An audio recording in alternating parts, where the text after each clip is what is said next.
Good day, brothers and sisters. It is Sunday once again, and I hope that you're ready to praise and worship the Lord. Well, Jeremiah was known to be a weeping prophet, and the reason why he was called a weeping prophet was because he saw the future. And what he saw was the terrible affliction that would take place with the people of Israel as they would go into exile because of their apostasy and idolatry before the Lord. Jeremiah knew that that day was going to come, and he was prophesying that people would come to repentance and that they would come to the Lord. But to no avail. They continued on in their rebellious ways, and the result of that, dear friends, was judgment in exile. And Jeremiah saw the sufferings of his people. When they were conquered by the very cruel Babylonians, he saw the sufferings, the torment, the torture of his own people. And yet, the amazing thing about Jeremiah was he had his eyes fixed on the Lord. And because his eyes were fixed on the Lord, he knew that a day and a time would come when the favor of God, the undeserved favor of God, would come again. And it is not because of our own performance. It is all because our God is a good God. He is a loving God, and He is a merciful God.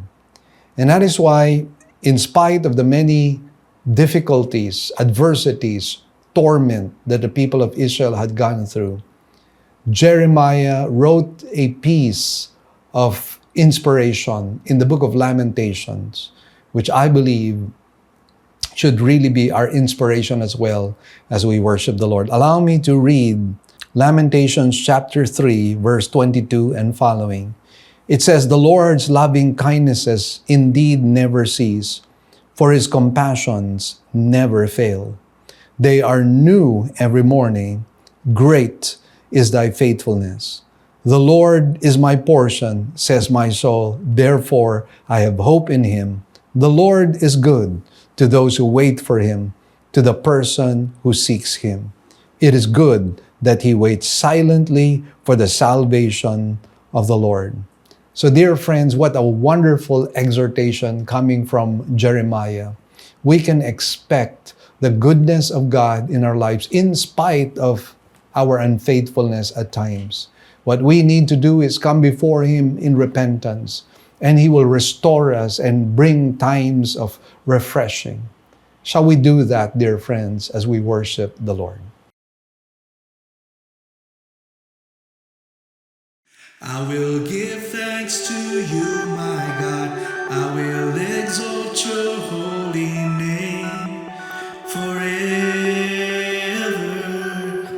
and ever. Every day I will bless you and extol your glorious name forever and ever.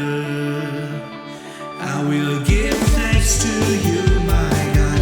I will exalt your holy name forever and ever. Every day I will bless you and extol your glorious name forever and ever. Jesus, the Son of God,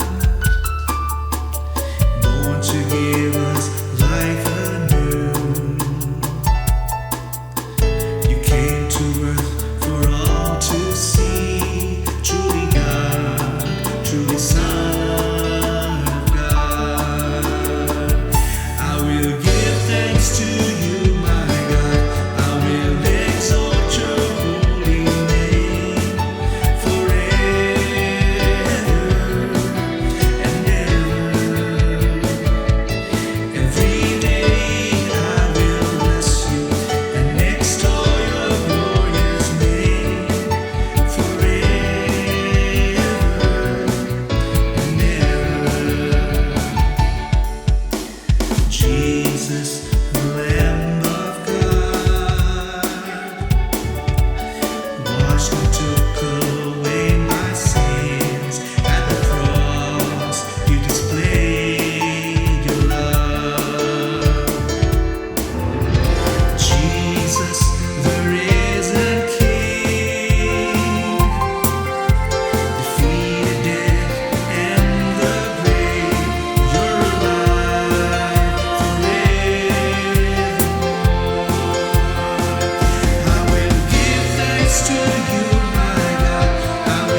Son will descend from heaven with a shout, with a voice of an angel, and with the trumpet of God.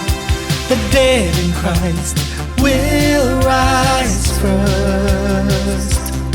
Then we who are alive and who remain will be caught up together with the saints in the clouds to meet the Lord in the air.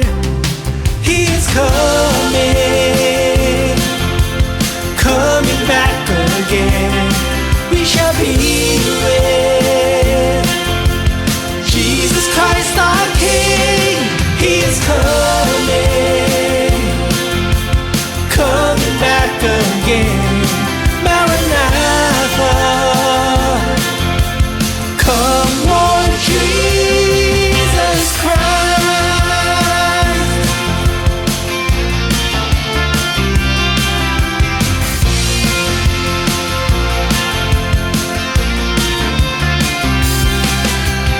We wait for that glorious hour when we shall be like Him. Come with all your might and power, and we shall behold Him.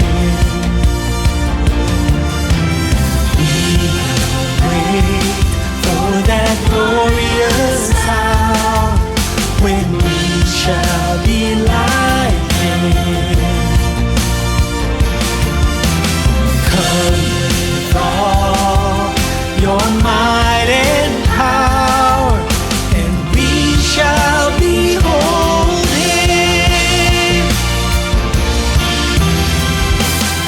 He is coming, coming back again. We shall be with Jesus Christ our King. He is coming, coming back again. Maranatha, come Lord Jesus Christ. He is coming,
the earth. May his name be fully known to every race, every tongue. Let the gospel be proclaimed to the ends of the earth.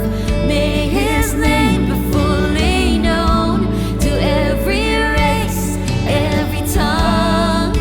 Let the gospel be proclaimed to the ends of the earth.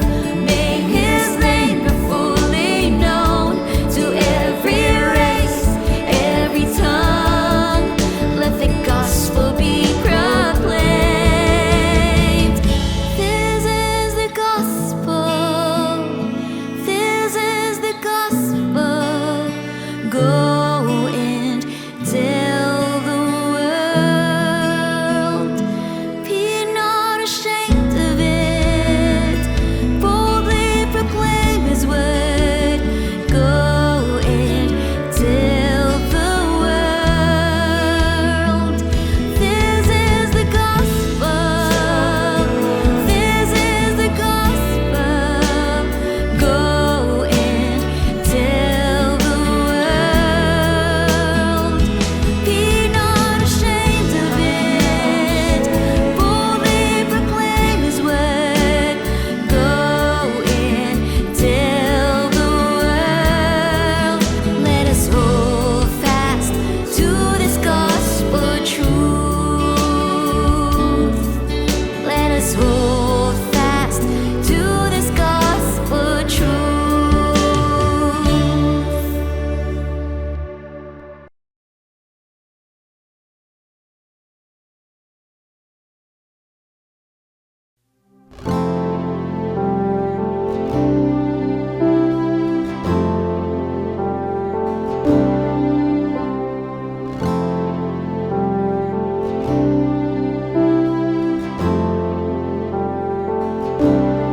Blessed assurance, Jesus is mine. Oh, what a foretaste of glory divine, heir of salvation, purchase of God, born of his Spirit, washed in his blood. This is my story, this is my song, praising my Savior all the day long. This is my story, this is my song, praising my Savior all the day long.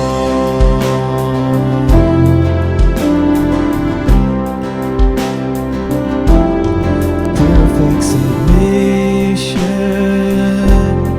perfect delight, visions of rapture now burst on my side. Angels descending, bring from above echoes of mercy, whispers of love. This is my story, this is my song, praising my Savior all the day long. This is my story, this is my song, praising my Savior all the day long.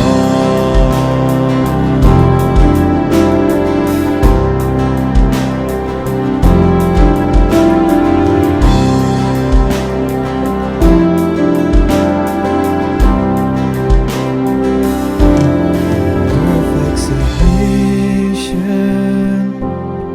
all is at rest. I in my Savior am happy and blessed, watching and waiting, looking above, filled with His goodness, lost in His love.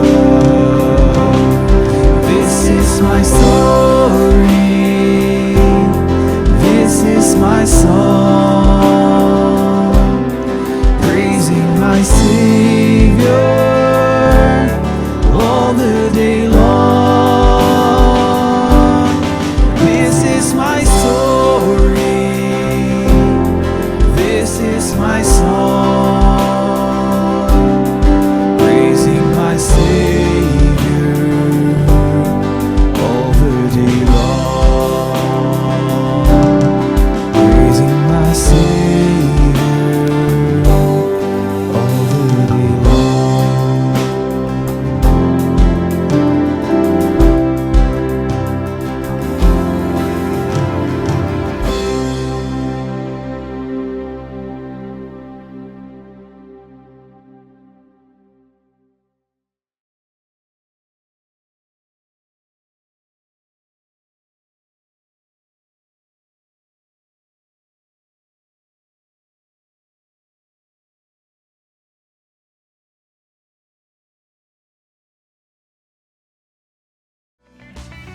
Great news, everyone. We already have 3 weekend services. Every Saturday at 9 a.m. for the Cebuano service, and 2 services on Sundays at 9 a.m. and 4 p.m. for the English services.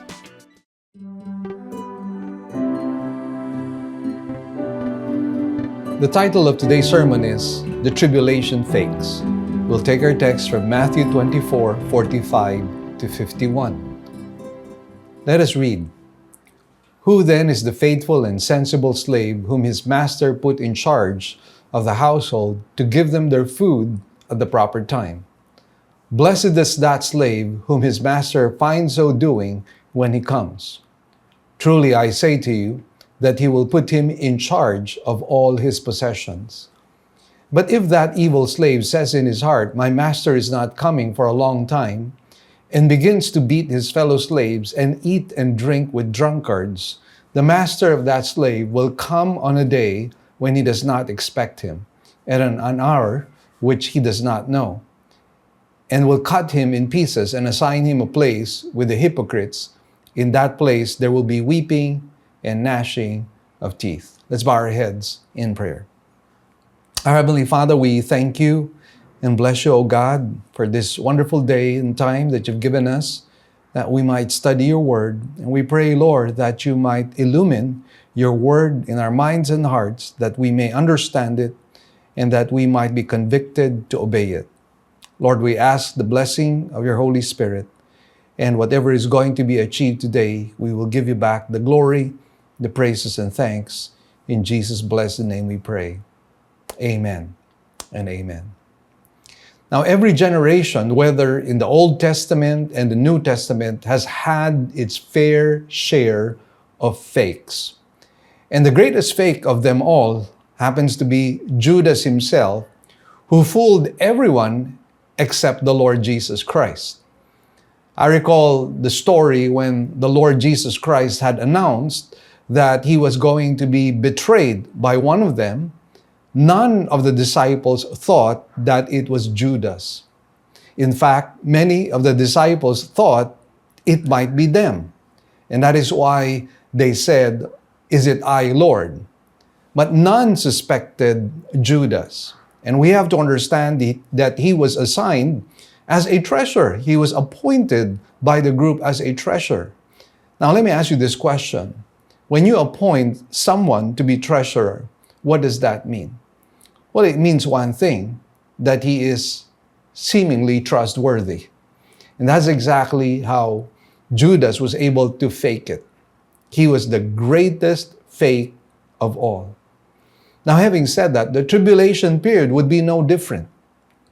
It will also have fake believers parading as genuine ones but they, at the end of the tribulation, will be exposed. At the end of the day, it's still the fruit, which is the evidence of genuineness.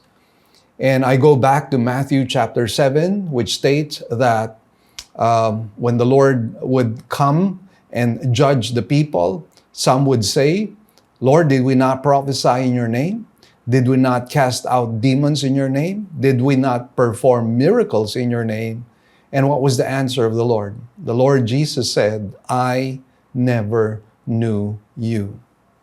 Going back to the story of Judas and the disciples, remember that the Lord extended foot washing to them to be able to explain to them in an analogy what love and forgiveness is all about, what servanthood is all about.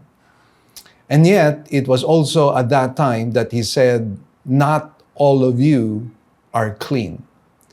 And so the same thing has been true from the Old Testament to the New Testament. So here are the lessons we can learn from today's study. Verse 45, we're going to talk about the key stewardship question. In verses 46 to 47, we will talk about the faithful steward and his reward. And finally, in verses 48 to 51, we will talk about the fake steward and his horrifying faith. And so let's begin and unpack this study today. Let's talk about the key stewardship question, which is found in verse 45. It says, who then is the faithful and sensible slave whom his master put in charge of his household to give them their food at the proper time? Now, the question is, who is the faithful and wise slave in charge of the food preparations? Now, this question happens to be quite loaded, most especially if you look at certain details that are presented in this verse of Scripture.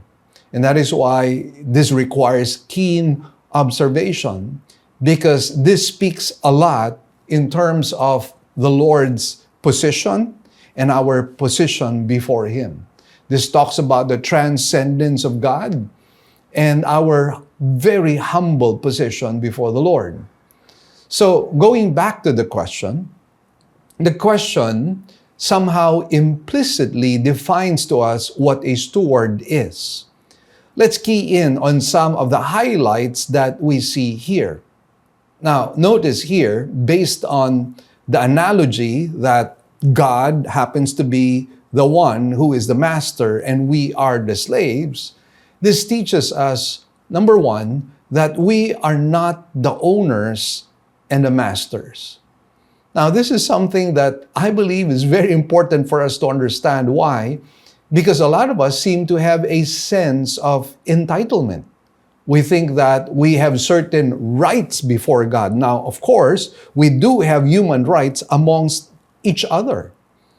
But when it comes to being in the presence of God, we have to understand that He is the sovereign one, and that in truth, because we are undeserving sinners, and because we are merely created beings, we have to understand we should not have a sense of entitlement. More so understanding the ownership of God in our lives, more so understanding that He is the master, He is the king, and we are the subjects and we are the slaves. So, number two is that we are slaves and stewards. And another word for steward would be manager. So again, very important to understand, we don't own anything. Whatever is given to us is merely entrusted to us. It is not really given to us for our own ownership, but it is given to us for our own management. And so that is how we are to understand the blessings that God gives to us. Because if we begin to have a sense of ownership, it becomes quite dangerous on our part. And we will begin to think more highly of ourselves than we should.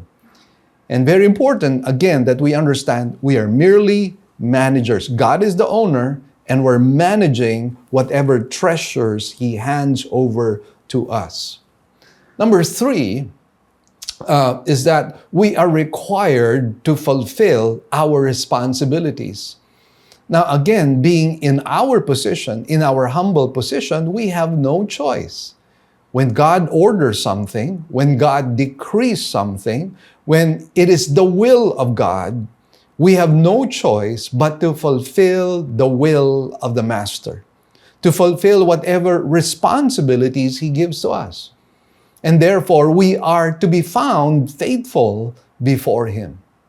I recall a story. There was a traveler one day who, in Switzerland, discovered a beautiful but secluded estate on the shores of a very tranquil lake.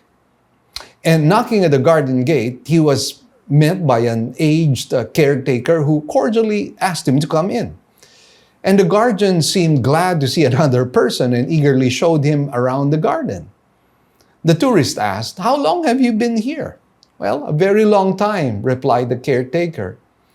And then the tourist asked, "How often has your master returned?" "Well, just 4 times." "So when was he here the last?" And the caretaker said, "Many years ago. I am almost always alone. It is very seldom that even a stranger visits me." Yet, the tourist said, "You have the garden in such a perfect order.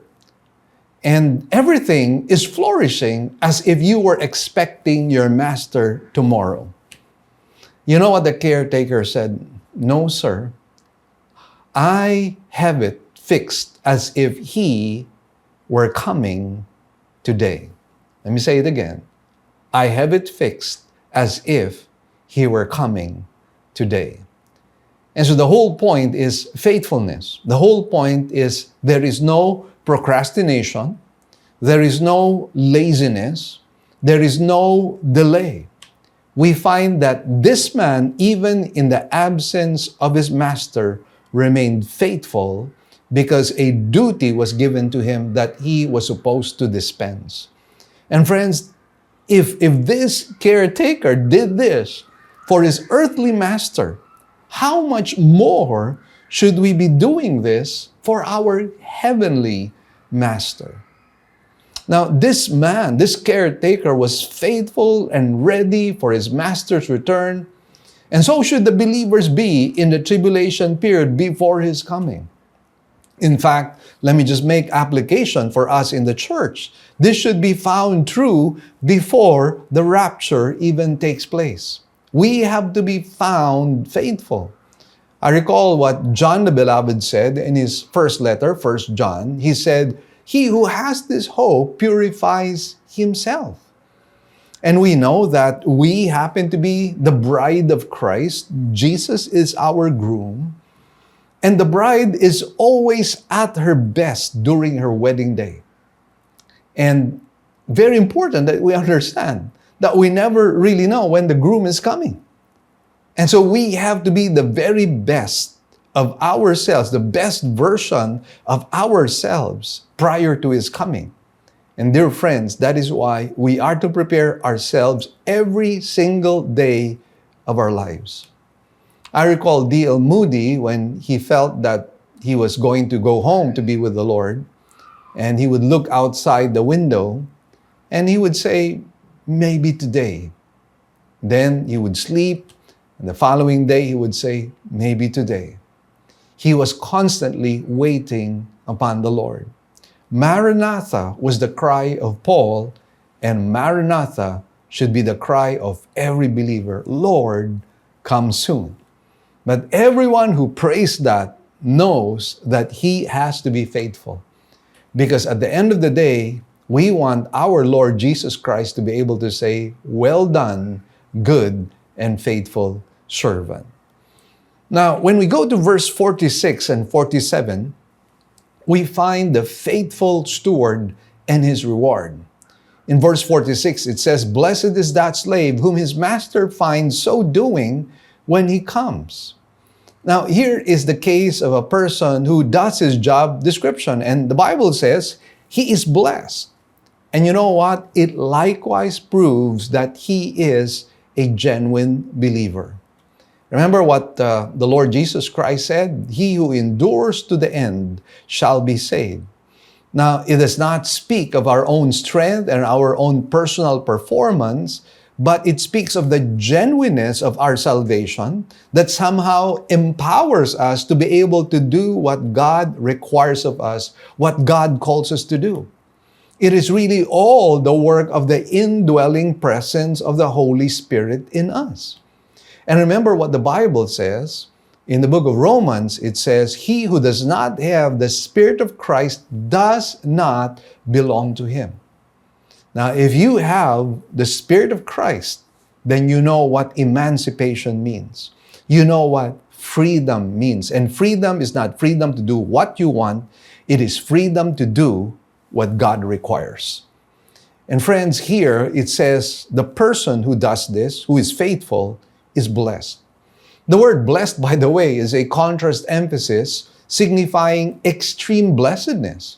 Indeed, the millennial blessings are indescribable because Christ will rule and reign here on earth, and the believer in the tribulation period will enter the millennium as God's recipient of multiple blessings and favor.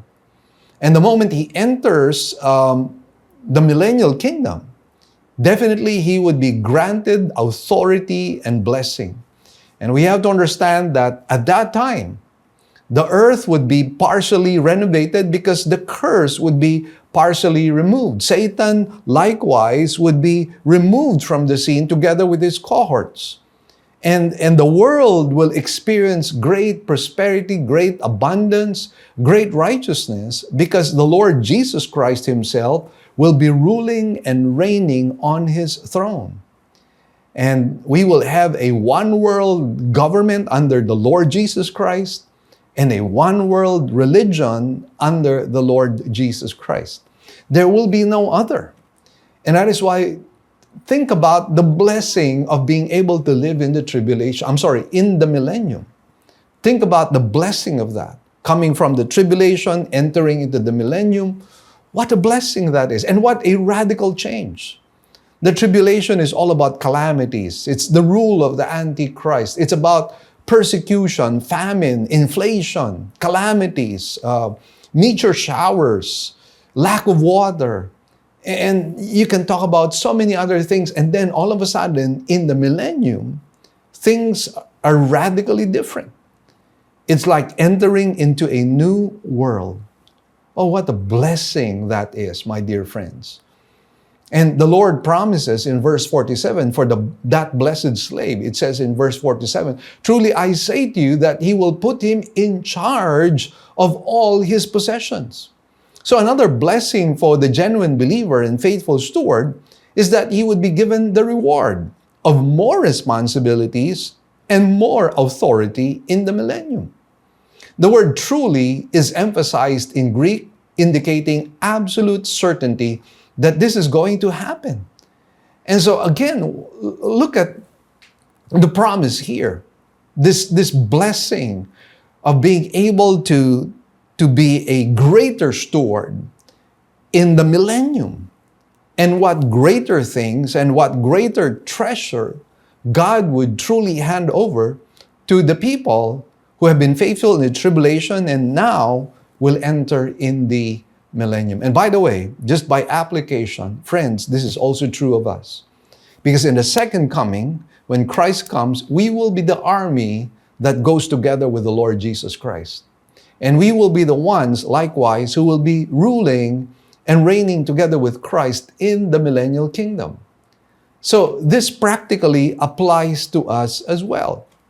And that is why, in our case, if the tribulation saints have to be faithful before the second coming, we as believers in Christ, we the church, we have to be faithful before the rapture takes place. Now, I'd like to share to you that this promise of blessing is already found in the Old Testament. It's not just something that Jesus introduces for the very first time. No, this is something that was already promised in the Old Testament. Turn with me to Daniel chapter 12, verse 1. It says, now at that time, Michael, the great prince, who stands guard over the sons of your people, will arise. And there will be a time of distress such as never occurred since there was a nation until that time. And at that time, your people, everyone who is found written in the book will be rescued. So this is talking about the rescue that takes place during the time of distress. And then in verse 2, it says, many of those who sleep in the dust of the ground will awake, these to everlasting life, but the others to disgrace and everlasting contempt. So at the end of these things, we find that there's going to be ultimate judgment. For the ones who have put their trust in Christ, for the ones who are righteous, everlasting life. But to the others who did not believe in Christ, who rejected Christ, they will live in disgrace and everlasting contempt. In verse 3, it says, and this is again a promise to the saints. And so whether you happen to be the tribulation saints or you happen to be the saints in the church, I believe this verse applies to us as well. It says, those who have insight will shine brightly like the brightness of the expanse of heaven, and those who lead the many to righteousness like the stars forever and ever. Now that speaks literally of a bright destiny. It speaks about a destiny of glory. I mean, brightness has always symbolized the glory of God. Of course, primarily this refers to the tribulation saints, but again, this applies to all believers of all time. So even Daniel, by the way, was given this promise of blessing in the millennium. If you turn with me to Daniel 12, verse 13, this was the promise of the Lord to Daniel. But as for you, go your way to the end, then you will enter into the rest and rise again for your allotted portion at the end of the age. The promise of resurrection and the promise of receiving his allotted portion, his blessing at the end of the age. And again, this is talking about God's blessing upon Daniel in the second coming and all the way into the millennium. Now, the principle here is this: he who is faithful will be given more blessings of greater responsibilities. In Revelation 22, verse 12, the Lord says, and this is referring to the second coming, He says, behold, I am coming quickly. And notice what the Lord Jesus says here, and my reward is with me, to render to every man according to what he has done. I am the Alpha and the Omega, the first and the last, the beginning and the end. And so here we find the promise that when Christ comes, He will bring together with Him His reward. And that is something we look forward to. And this should be the impetus, the motivation on our part to remain faithful to God. Because yes, dear friends, there are rewards in eternity. There are rewards in the millennial kingdom. There are rewards in heaven. And oftentimes we're so focused about life here on earth, and we forget that the life we have here on earth is but a tiny speck that cannot be compared to eternity. Eternity is forever. Eternity doesn't have an end. It just continues on and on. It is life from everlasting to everlasting. And so think about the shortness of this life for us to invest in it. It's not worth it, dear friends. What is worth is we invest in the next life. And that is exactly what the Lord Jesus had been saying to all His disciples. Lay not treasures here on earth, where moth and rust destroy, where thieves come in and break in and steal. The Lord requires us, calls us to really invest in eternity. We are told in scriptures in the New Testament that we are not to fix our eyes on things below, but on things above. And again, this is because the world will radically change. And we will be part of that new world, the new heavens and the new earth. Now go to Revelation 19, verse 11. It says, "And I saw heaven opened, and behold, a white horse, and he who sat on it is called Faithful and True, and in righteousness he judges and wages war. His eyes are a flame of fire, and on his head are many diadems, and he has a name written on him which no one knows except himself. He is clothed with a robe and dipped in blood, and his name is called the Word of God. And the armies which are in heaven," and by the way, this is us. This is you and I. Then it says, "clothed in fine linen, white and clean, were following him on white horses." Now, I've never ridden a horse, and I never imagined, I'm not even imagining right now to ride a horse. At my age, I might break my bones. But dear friends, wow, this will be glorious. You'll be riding heavenly white horses. And I've seen, horses in Europe. And I tell you, they're huge and they're elegant. But how much more will this horse be more elegant? And then in verse 15 it says, "From his mouth comes a sharp sword, so that with it he may strike down the nations, and he will rule them with a rod of iron, and he treads the winepress of the fierce wrath of God, the Almighty. And on his robe and on his thigh he has a name written, King of Kings and Lord of Lords."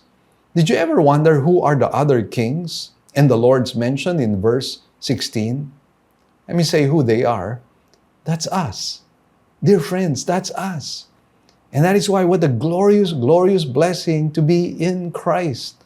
What a glorious, glorious blessing to be a son and daughter of the Lord Jesus Christ. What a glorious, glorious thing to be faithful, to be found faithful in our stewardship. And, an example of stewardship, by the way, would be the aspect of money. If you follow the principles of stewardship at the beginning of the sermon, we have to have in mind three things, remember? Number one, we are not the owners of our money. It has merely been entrusted to us. King David understood this principle.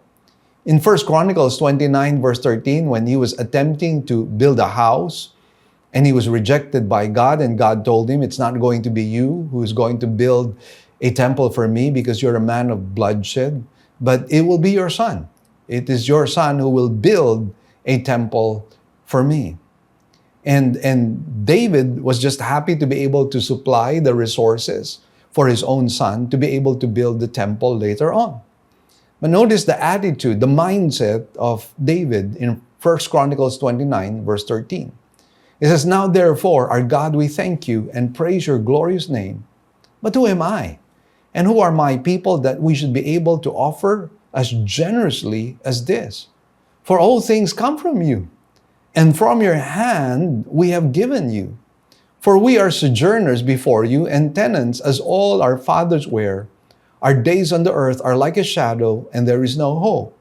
O Lord, our God, all this abundance that we have provided to build you a house for your holy name, it is from your hand, and all is yours." Listen up, dear friends. All that we have is owned by God, including ourselves, including our resources. Whatever material blessings we have, whatever financial resources we have, you don't own it. You're only a steward. God is the one who owns everything. So the second principle we'd like to remind ourselves is that we are slaves and stewards. And another word for steward would be manager, remember? And applied to money, we are to dispense money as the Lord would require.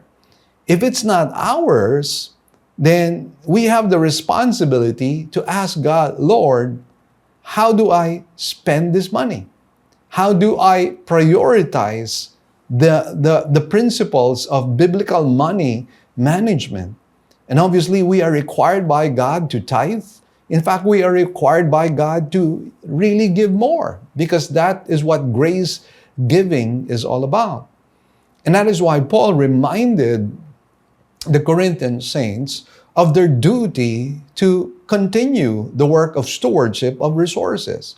And that is why in 1 Corinthians 16 verse 2, it says, on the first day of every week, each one of you is to put aside and save as he may prosper, so that no collections be made when I come. So the Bible is saying, on the first day of every week, each one of you is to put aside and save. And the purpose, again, is to be able to give to the work of God. So this is really talking about priorities. And you know, when it comes to our responsibility before the Lord in terms of our resources, God comes first. The tithe comes first. Our grace giving comes first. And many people don't understand this. They think that you could just tip God. And we have a lot of people who are merely tipping God, and they're not even generous tippers. They're very stingy tippers. We have to understand this. God doesn't need our money, but God wants our hearts. And how will He know that we have His heart? Most especially when the Bible says that we cannot serve both God and mammon. We cannot have one and another God to be worshipped. It has to just be God Himself that we are to worship. And money presents itself as a rival. So how do we know? How can we make sure that money is not our first love? The only way that can be proven is when we're givers, when we participate in the work of the Lord, when we prioritize our giving to Him, when we are faithful in our tithing. Again, it's not because God needs our money. He wants our hearts. Now, number 3, we are required to fulfill our responsibilities that God might bring an increase of blessings of greater responsibilities. Now, if you take a look at 2 Corinthians chapter 9, verse 6, here's a very important principle of giving. And so let me just read to you 2 Corinthians chapter 9, verse 6 and following. It says, now this I say, he who sows sparingly will also reap sparingly, and he who sows bountifully will also reap bountifully. Now, this subject matter is about the aspect of giving. And this is all about grace giving. Grace giving is actually New Testament giving. It is not giving less, but it is giving more to God. And we are told here that the principle, if you sow sparingly, then you reap sparingly. But if you sow bountifully, dear friends, you will also reap bountifully. I was listening to the testimony of Alan Barnhart and how the company has grown into a billion dollar enterprise. And yet this man has been living a very frugal, very wise life. And, you know, he has given practically almost everything to the Lord. And here is a man who understands how to hold things loosely. He understands how it is to be a grace giver. Somebody who has sowed abundantly and he has reaped abundantly. You know, he contributes millions of dollars. And I'm not talking about 1 million. We're talking about 50 million, $150 million. That goes to the work of the Lord. And that is why God has blessed him. And verse 7 reads, each one must do just as he has purposed in his heart, not grudgingly or under compulsion, for God loves a cheerful giver. The word cheerful here actually means hilarious. You know, he's a hilarious giver. I mean, he enjoys giving. It brings satisfaction. It brings contentment. It brings much joy. This is the kind of giver that God wants. Because remember what I mentioned a while ago? It's not the money that He wants. It's your heart. Remember the widow's mite? I mean, what are we talking about when we speak about the widow's mite? We're talking about a few pennies. And the Lord was greatly amazed and impressed with this woman that she gave everything that she was living on. That was the only money she had, and she gave it all. And the Lord was greatly impressed with that. So again, it's not the amount that we give, it's really the heart. And oftentimes we don't realize that money has our heart, that money is our God. And friends, remember this, money is the least of our problems. If we learn the principle of sowing abundantly, here's what the Bible says in verse 8. And God is able to make all grace abound to you, so that always having all sufficiency in everything, you may have an abundance for every good deed. In other words, God will bless you even more. But remember, the blessing here is intended for you to bless others even more. And that is why in verse 9 it says, as it is written, He scattered abroad, He gave to the poor, His righteousness endures forever. Now He who supplies seed to the sower and bread for food will supply and multiply your seed for sowing and increase the harvest of your righteousness. That's exactly what Alan Barnhart was really trying to hammer when we attended his one-day dinner talk. And he was saying, well, the company that my parents left with us was a very simple business. It was a business with very few employees. I think they only had 10 employees. But right now, they're employing about 2,500 employees. And they're earning billions and billions. But friends, they've not kept the money for themselves. I mean, they have invested back again, but majority of the money really goes to the work of the Lord. And what abundance of righteousness this is. The Lord says He will multiply your seed for sowing and increase the harvest of your righteousness. You will be enriched. The word there, it doesn't speak about just spiritual enrichment. Definitely that's part of it. But if you look at the context, it's really talking about material blessing. It says you will be enriched in everything for all liberality, which through us is producing thanksgiving to God. I mean, hallelujah. I mean, how many people understand the freedom of being able to give generously and to be able to receive generously back from God? I mean, God owns everything. And He can bless us beyond our wildest imagination. But you know what? We're stingy. We're selfish. We're materialistic. We're people who are given to covetousness. We're people who idolize money. And that is why God can't bless us. If you have a heart that is covetous, if you have a heart that's greedy, if you have a heart that withholds blessing from God that He rightfully deserves, that is due to Him, then you cannot be blessed. God wants to bless you, but He cannot bless you if you have a selfish heart. So I'd like us to know that faithful stewardship of money means God would increase the blessing of money, which becomes a greater responsibility to be a blessing. In other words, blessed to be a blessing. That's what God wants. So when we are faithful in dispensing of our responsibilities, God will bless us with more money because He knows we will be good stewards of it. He knows we do not idolize it. He knows it is not our God. And when God knows that is the heart we have, why will He not bless us? He will. And I have seen that many, many, many times over. Dear friends, I just like to testify a little bit because this is not about glorifying myself, exalting myself. But I've been serving the Lord for more than 40 years in ministry and I have not received a salary. Majority of that time, dear friends, I was not receiving a salary. So the point is, How, therefore, did God provide for me? And by the way, I never advertise my needs.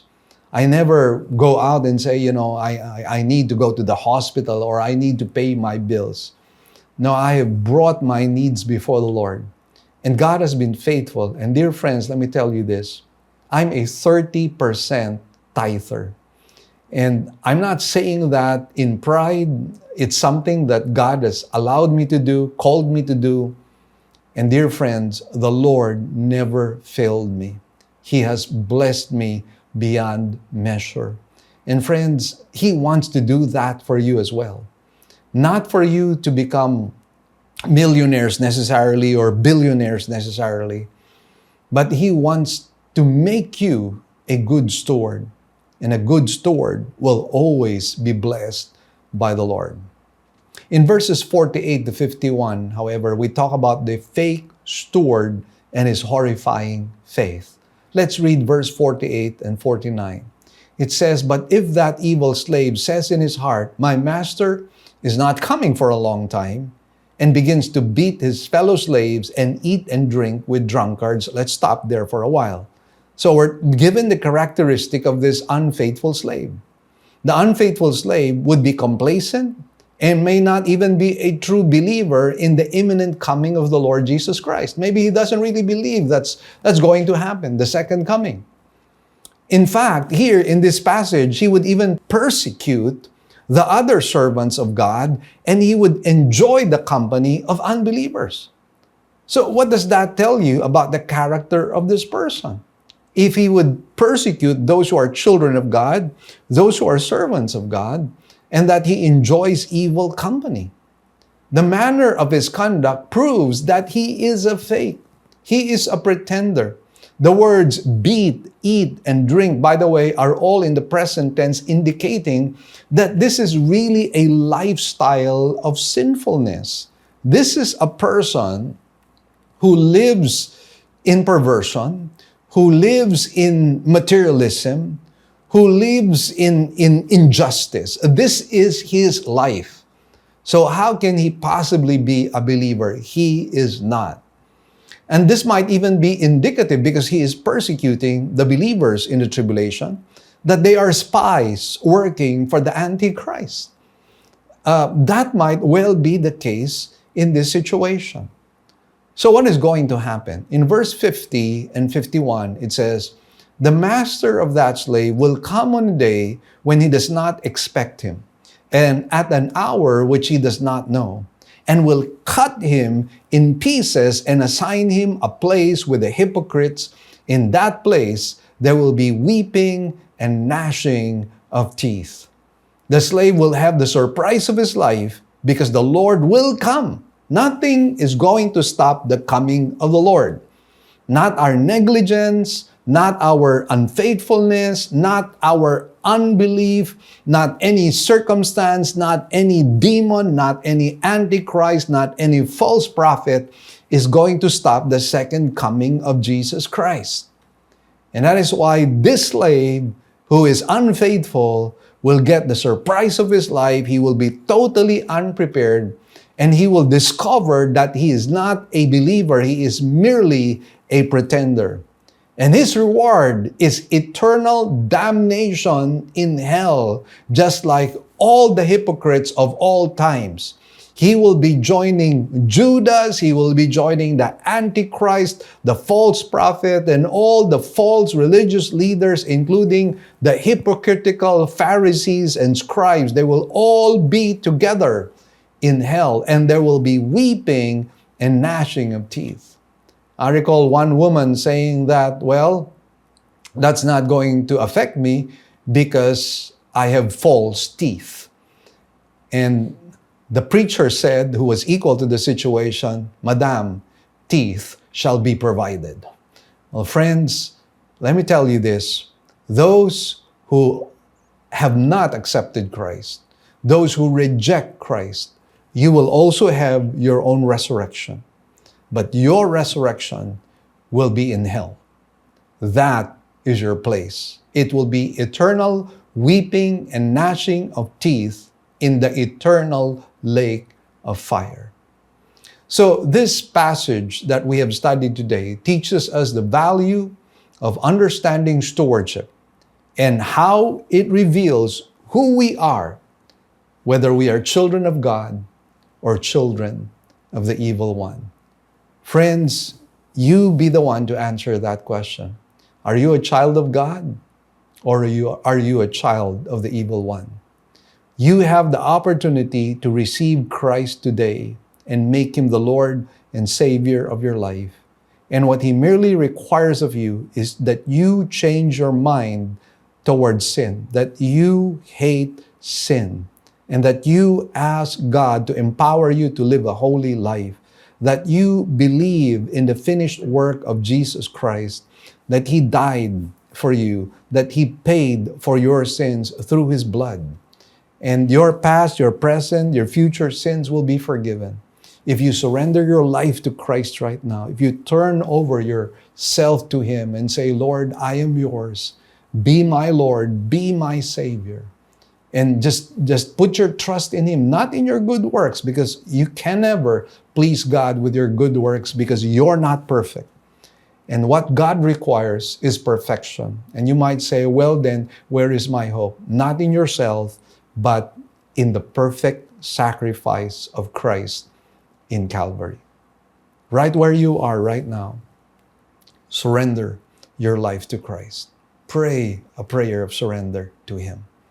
Let's come before the Lord in prayer. Heavenly Father, we thank You and bless You for today. Thank You for the lessons we learned. And we pray, Lord, that we will indeed be found as good stewards of the manifold grace of God. Lord, we are so thankful. And whatever we have achieved today, we give You back the glory, the praises, and the thanks. In Jesus' blessed name we pray. Amen. Amen. If you've been blessed with our Sunday sermon today, please share it to as many people as possible. We want the word to go around, not only in our country, but in every country that this word is being preached. So please like our Facebook page, our YouTube channel, even subscribe to our Spotify page. And you will find them very, very helpful and beneficial, and help others as well as you share the Word of God to them through these platforms. And friends, don't forget to hit the notification bell in all of them so that you would be notified with our latest sermons. Thank you very much, and we'd like to see you again next week. Good news, brothers and sisters! Our radio program will now be heard nationwide through FEBC radio stations. As an added bonus, all Living Word original songs will likewise be aired as well. So, if you would like to listen to our radio program, we're coming out in the following stations: 702 DZAS AM, broadcasting from Pasig every Sunday, 11 a.m. to 11:30 in the morning. We're also coming out from 104.3 DWAY FM from Legazpi. This is also every Sunday from 10 to 10:30 in the morning. And for those of you in Tacloban, we're coming out from 97.5 DYFE FM every Monday from 11:30 in the morning to 12 p.m. For those of you in Zamboanga, we are coming out from our station in 1116 DXAS AM every Sunday from 11:30 to 12 p.m. Also, for those of you in Davao, we're coming out from 1197 DXFE AM every Sunday from 2 o'clock in the afternoon to 2:30 p.m. For those of you in Coronadal, we're also coming out from station 1062 DXKI AM every Saturday from 8 to 8:30 p.m. And for those of you in Cagayan de Oro, We're coming out from 103.3 DXJL FM every Sunday from 8 to 8:30 p.m. And for those of you from Metro Cebu, we're coming out from 98.7 DYFR FM every Saturday and Sunday from 8 to 9 p.m. Please tell your friends about this and tune in to our radio program. Let us pray that God might use this radio program to become a blessing to as many people as possible. God bless you all. Great news, everyone. We already have 3 weekend services.